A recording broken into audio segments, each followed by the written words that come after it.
শারীরিক এবং মানসিক নির্যাতনের শিকার হয় নারী স্বামী কর্তৃক।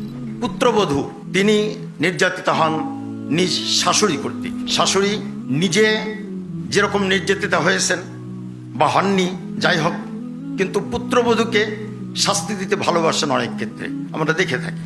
বাংলাদেশের খুব কম ভাই আছেন যারা চিন্তা করেন যে আমার বোনের অধিকারটা পরিপূর্ণভাবে আমি দিয়ে দিই। যদি বোন কোনোভাবে ওই সম্পদের ভাগ নেয় বা নিতে চায়, তাহলে ভাইয়ের এক কথা যে ঠিক আছে সম্পদ নিয়ে যাও, আমার বাড়িতে আর বেড়াতে এসো না কেন। ভাই আপনার সম্পত্তির ন্যায় নেই, তার বাপের সম্পত্তি নিয়েছে, তার পিতার সম্পত্তি নিয়েছে, তাতে আপনি বোনের সঙ্গে সম্পর্ক ছিন্ন করে ফেললেন। নারীর অধিকার বঞ্চনা, মর্যাদাহীনতা ও নির্যাতিত হওয়ার এই দুর্দশাপূর্ণ চিত্র আমরা যেমন দেখতে পাই অশিক্ষিত কিংবা দরিদ্র সমাজে, তদ্রূপ একই রকমভাবে এই দুর্দশার চিত্র আমরা দেখতে পাই তথাকথিত শিক্ষিত ও ধনী সমাজেও। আসসালামু আলাইকুম রহমতুল্লাহি ওয়া বারাকাতুহু। আলহামদুলিল্লাহ নাহমাদুহু ওয়া নাস্তাঈনুহু ওয়া নাস্তাগফিরুহু ওয়া নু'মিনু বিহি ওয়া নাতাওয়াক্কালু আলাইহি ওয়া নাউযু বিল্লাহি মিন শুরুরি আনফুসিনা ওয়া মিন সাইয়্যাতি আমালিনা। মান ইয়াহদিহিল্লাহু ফালা মুদিল্লা লাহু ওয়া মান ইউদ্লিলহু ফালা হাদিয়া লাহু ওয়া নাশহাদু আন লা ইলাহা ইল্লাল্লাহু ওয়াহদাহু লা শারীকা লাহু ওয়া নাশহাদু আন্না সাইয়্যিদানা ওয়া মাওলানা মুহাম্মাদান আবদুহু ওয়া রাসূলুহু। আম্মা বা'দ, ফাআউযু বিল্লাহি মিনাশ শাইতানির রাজীম। বিসমিল্লাহির রাহমানির রাহিম। ইয়া আইয়ুহান নাসু ইত্তাকু রাব্বাকুমুল্লাযী খালাকাকুম মিন নাফসিন ওয়াহিদাতিন ওয়া খালাকা মিনহা যাওজাহা ওয়া বাসসা মিনহুমা রিজালান কাসীরান ওয়া নিসাআ ওয়াত্তাকুল্লাহাল্লাযী তাসাআলুনা বিহি ওয়াল আরহাম ইন্নাল্লাহা কানা আলাইকুম রাকীবা। ইনসাফ শব্দটি অত্যন্ত সুবিদিত এবং সুপরিচিত একটি আরবি শব্দ। শব্দটি বাংলা ভাষায় বহুল পরিমাণে ব্যবহৃত হওয়ার ফলে এটি বাংলা ভাষার অপরিহার্য অঙ্গীভূত একটি শব্দে পরিণত হয়েছে। আরবি শব্দটির অর্থ যদি ইংরেজিতে বলি জাস্টিস, ফেয়ারনেস, ইম্পার্শিয়ালিটি, ইকুইটি, বাংলায় সুবিচার, ন্যায়পরায়ণতা, স্বচ্ছতা, সততা, নিরপেক্ষতা এবং ন্যায্যতা।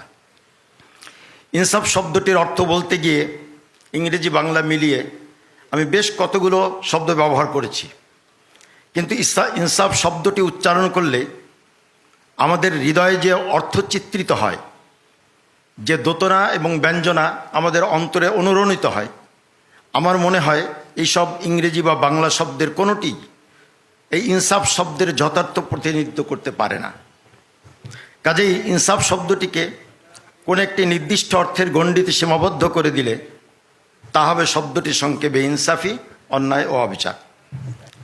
শুধু মজার বিষয় হলো শব্দটি গঠিত হয়েছে এই সংগঠনটির যে ইংরেজি নাম তার অ্যাব্রিভিয়েশন রূপে।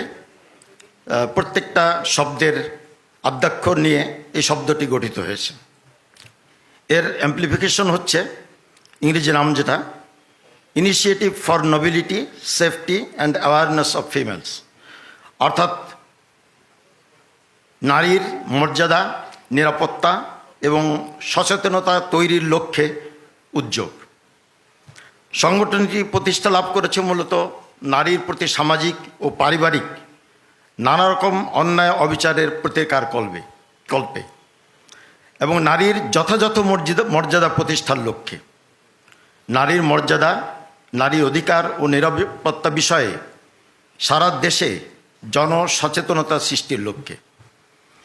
আমরা মুসলমান, ইসলাম আমাদের জীবন আদর্শ, কিন্তু দুর্ভাগ্য যে আমরা মুসলিম হওয়া সত্ত্বেও এবং আমরা ইসলামী অনুশাসন মেনে চলি এই দাবি করা সত্ত্বেও আমাদের মুসলিম সমাজের বোনেরা ব্যাপকভাবে অধিকার বঞ্চিত থেকে যায়। অধিকার বঞ্চিত থেকে যায় না বলে বলা ভালো যে তাদের মর্যাদাকে, তাদের অধিকারকে হরণ করা হয়। আমাদের বোনেরা নানাভাবে নির্যাতন, নিপীড়ন ও বঞ্চনার শিকার হন। ইসলাম তাদেরকে যে মর্যাদা ও অধিকার দান করেছে তা হতে তাদেরকে ইচ্ছাকৃতভাবে বঞ্চিত রাখা হয়। তাদের মর্যাদা ও অধিকার ও নিরাপত্তা নিশ্চিত করার জন্য ইসলাম যে সুষম জীবন ব্যবস্থা প্রদান করেছে সেই জীবন ব্যবস্থা আমাদের সমাজে প্রতিপালিত হয় খুব কমই। নারীর অধিকার বঞ্চনা, মর্যাদাহীনতা ও নির্যাতিতা হওয়ার এই দুর্দশাপূর্ণ চিত্র আমরা যেমন দেখতে পাই অশিক্ষিত কিংবা দরিদ্র সমাজে, তদ্রূপ একই রকমভাবে এই দুর্দশার চিত্র আমরা দেখতে পাই তথাকথিত শিক্ষিত ও ধনী সমাজেও। এমনকি যারা নিজেদেরকে নারীবাদী বলে পরিচয় দিয়ে থাকে, যারা নারীর অধিকার আদায়ে বক্তৃতা বিবৃতি দিয়ে থাকে, তাদের মাঝেও আমরা আমাদের বোনদের এইরূপ দুর্দশার চিত্র দেখতে পাই। এবং এটা আমাদের দেশের একটা সাধারণ চিত্র। একবার ধূমপান নিবারণের জন্য আমরা মিছিল করেছিলাম, একটা শোভাযাত্রা বের করেছিলাম ছাত্র জীবনে। তো সেই সংগঠনের যিনি চেয়ারম্যান ছিলেন, তিনি ছিলেন সামনে সামনে। আমরা শোভাযাত্রা করলাম, মৌন মিছিল করলাম, ধূমপান নিবারণ করি, আসুন ধূমপান নিবারণ করি, আধুনিক। তো মিছিল টিছিল শেষে যখন আবার ফিরে আসলাম জায়গা মতো, তো চেয়ারম্যান সাহেব তার কামরায় যেয়ে সিগারেট একটা ধরিয়ে ফেললেন। আমরা ধূমপান নিবারণ করি, একটু আগে তিনি মিছিল করলেন, স্লোগান দিলেন, শোভাযাত্রা করলেন, আর চেম্বারে যেয়ে তিনি নিজেই ধূমপান শুরু করে দিলেন। তা আমাদের অবস্থা সমস্ত জায়গায় এরকম। আমরা নিজেদেরকে মুসলিম বলি, কিন্তু ইসলাম খুব কমই প্রতিপালন করি। আমরা নিজেদেরকে নারীর অধিকার রক্ষাকারী বলে পরিচয় দিতে ভালোবাসি, নারীর অধিকার আদায়ে বক্তৃতা বিবৃতি দিয়ে থাকে অনেক সময়, কিন্তু আমরা খোদ নিজেরাই নারীর মর্যাদাকে হরণ করি, নারীর অধিকার থেকে নারীকে বঞ্চিত করে থাকি। আমাদের বোনদের নির্যাতন ও অমর্যাদার শিকার হওয়ার ঘটনা ঘটে থাকে নানা রূপে, নানা রকম ফর্মে, নানা রকম জায়গায়। এই বিষয়ে আমাদের সকলেরই কম বেশি জানা আছে।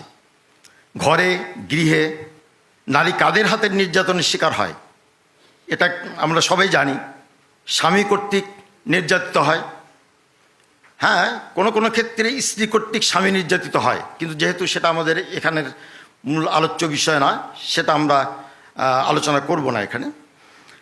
সাধারণত শারীরিক এবং মানসিক নির্যাতনের শিকার হয় নারী স্বামী কর্তৃক। কোনো কোনো ক্ষেত্রে এবং বেশ বহুল পরিমাণে ক্ষেত্রে এটা দেখা যায় যে পুত্রবধূ তিনি নির্যাতিত হন পুত্রের মা দ্বারা, অর্থাৎ নিজ শাশুড়ি কর্তৃক। শাশুড়ি নিজে যেরকম নির্যাতিত হয়েছেন বা হননি, যাই হোক, কিন্তু পুত্রবধূকে শাস্তি দিতে ভালোবাসেন অনেক ক্ষেত্রে, আমরা দেখে থাকি। অনেক সময় ননদ কর্তৃক নারী নির্যাতিত হয়, কোনো কোনো ক্ষেত্রে দেবর এবং ভাসুর কর্তৃক নানাভাবে নির্যাতিত হয়ে থাকে। এরপর আছে পিতামাতা বা ভাই বোনের অবহেলা।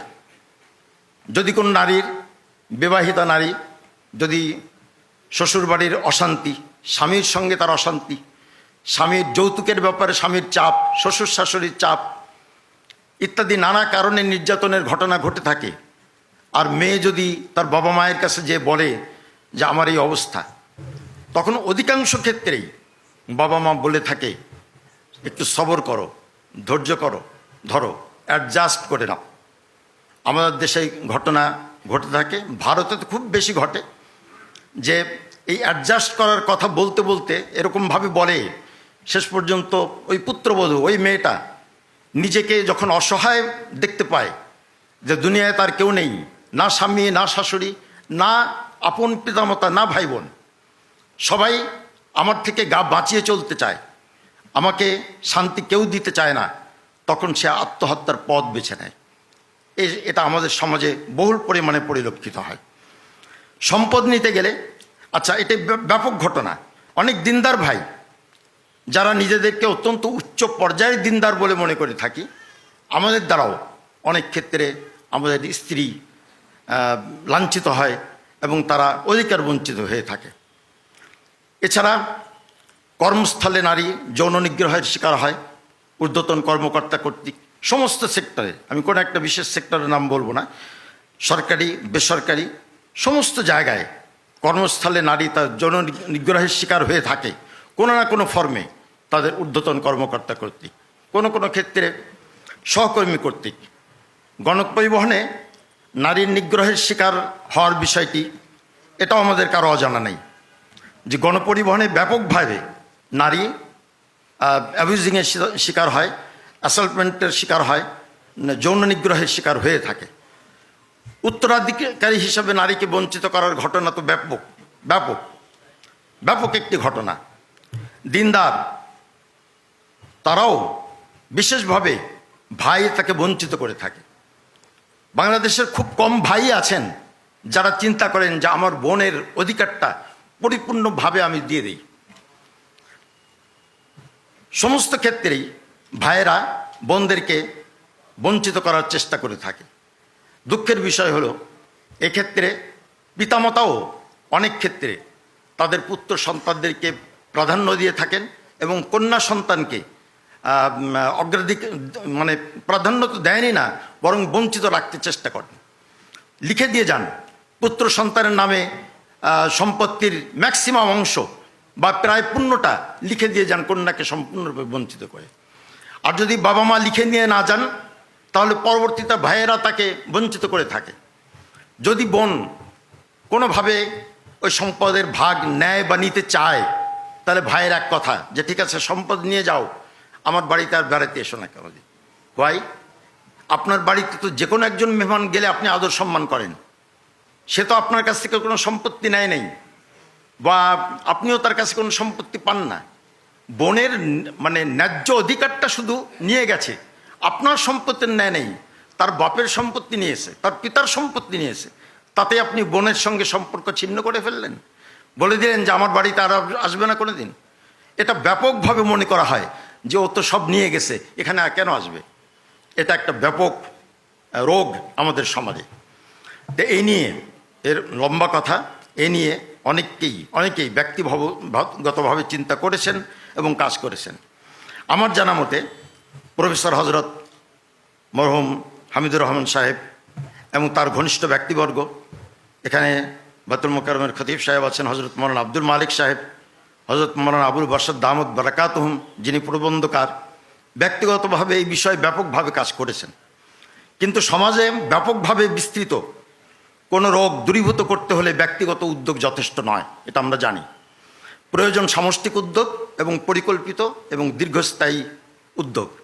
এই চিন্তা থেকেই ইনসাফের সাধারণ সম্পাদক হজরত মৌলানা আবুল বাসার সাহেব দামত বারাকাতুহুম তার ঘনিষ্ঠ আলেম ওলামা ও দিনদার জেনারেল শিক্ষিত কিছু ভাইয়ের সঙ্গে আলোচনা পর্যালোচনা করত একটি সংগঠন দাঁড় করানোর চিন্তা করেন। সমাজের নানা স্তরের ও নানা শ্রেণী পেশার মানুষের সঙ্গে কয়েকটি বৈঠক শেষে ইনসাফ নামক এই সংগঠনটি বাস্তবে রূপ লাভ করে। আমাদের এই সংগঠনের মৌলিক লক্ষ্য উদ্দেশ্য হল নারী যেন তার প্রাপ্য মর্যাদা লাভ করতে পারে এবং ইসলাম নারীকে যেখানে যেমনটা অধিকার প্রদান করেছে সেই অধিকার যেন সে পরিপূর্ণভাবে লাভ করতে পারে সে বিষয়ে পদক্ষেপ গ্রহণ। তাদের মর্যাদা ও অধিকার নিশ্চিত করতে আমরা যা যা করতে পারি এই সংগঠনের মাধ্যমে আমরা তা করার জন্য দৃঢ়ভাবে প্রতিজ্ঞাবদ্ধ। আর এর জন্য আমরা আশা করছি এই সংগঠন নিম্নোক্ত কার্যাবলী সম্পাদন করবে। শারীরিক ও মানসিক সহ যে কোনো নির্যাতনের শিকার মুসলিম অমুসলিম নির্বিশেষে যে কোনো নারীকে স্বল্প ও দীর্ঘমেয়াদী আইনি সহায়তা প্রদান আমাদের এই সংগঠনের একটা মূল লক্ষ্য। যদি আইনি সহায়তার প্রয়োজন হয়, আইনি সহায়তার আগে আমরা চেষ্টা করব কাউন্সেলিং করতে, পারিবারিক কলহ এবং দ্বন্দ্ব নিরসনের চেষ্টা করতে, বুঝিয়ে শুনিয়ে। ইসলামী শরিয়ার নীতিমালার আলোকে নারীর অধিকার বিষয়ে ব্যাপক গণসচেতনতা সৃষ্টি এই সংগঠনের একটি লক্ষ্য। সচেতনতা গড়ে তোলার লক্ষ্যে সারা দেশে নিয়মিত সভা সেমিনারের আয়োজন করার ইচ্ছা পোষণ করে এই সংগঠন। ইমাম ও খতিব ও আলোচকদের জন্য সচেতনতামূলক কর্মশালার আয়োজন করবে বলে আশা পোষণ করে এই সংগঠন। প্রয়োজনীয় লিফলেট বইপত্র প্রস্তুত করা এবং ব্যাপকভাবে তা প্রচার করা এটাও এই সংগঠন করবে বলে তারা সিদ্ধান্ত নিয়েছে।